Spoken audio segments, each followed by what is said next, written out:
Pinpoint Weather on NBC5 News is brought to you by the Cow Creek Umpqua Tribe. Hey, welcome back to NBC5. Get ready, folks. It's going to be yet again another hot day. Already 9 degrees warmer in Medford compared to yesterday morning at this hour. And we're going to be quickly getting into the 70s, 80s, 90s expected by lunchtime here today. Sun setting tonight at 8:18, and the sun daylight out. The sunshine throughout the day is going to be getting shorter as we're getting through the next month. You're seeing by next month, we're going to be losing an hour and 21 minutes of daylight. We'll be getting into the 7 p.m.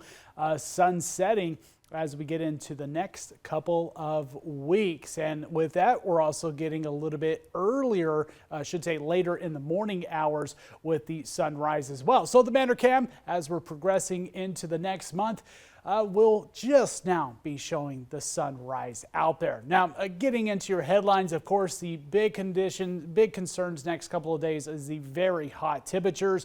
Also the very dry air with the little bit of breeze we have out there. It's going to be a little bit breezier when we're getting into the mid and later half of this week. That could definitely bring in the higher wildfire risk for our area with the hot, dry conditions. But temperatures are going to be dropping. Not as hot temperatures expected by the end of this week and for this weekend, returning us to some seasonal-like temperatures. And we might even see some chances of rain returning to parts of our area in the forecast. But of course, we got to deal with the heat. With that, make sure you're taking care of yourself, especially if you have to be outdoors working in this. Make sure you are taking breaks in some shade or in the AC. Find ways to stay cool and stay hydrated out there, folks. We do have that extreme heat warning in place. This goes through Tuesday. Heat advisory for our southeastern counties and our eastern counties, as well as Douglas County goes through Tuesday as well.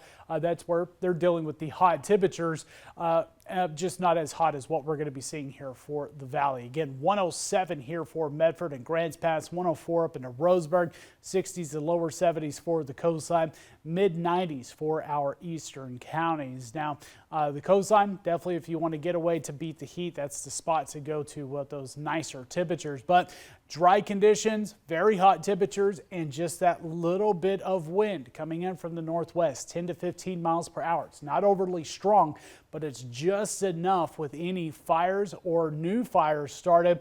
They could spread very quickly. We kind of saw that yesterday in Lake County with the V Lake fire out there, and that kind of blossomed into the 100 plus acres it's at right now.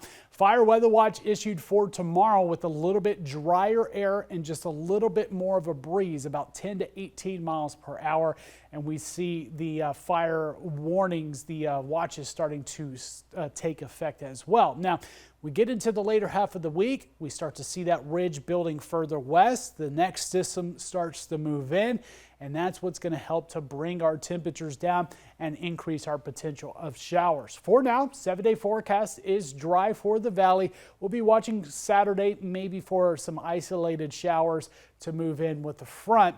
But until then, we're kind of just watching it day by day, seeing if that potential is there. It's not looking the greatest for the inland areas, unfortunately. But we get out of the triple digits after Tuesday, and we'll get into some upper 80s and lower 90s as we head into the weekend. Climate Basin got the mid 90s next couple of days, then in the lower 80s for this weekend, but a bit more wind throughout much of this week will keep that risk of any fire spreading quickly, and as well as Northern California throughout the week. They also get out of the triple digits Tuesday, getting into some upper 80s for this weekend. And the coastline, a lot better chance of rain for the coast as we head into Friday and Saturday as the system moves in. Till then, some fog in the morning hours expected, mostly sunny into the afternoon hours, and temperatures around 70 for the afternoon.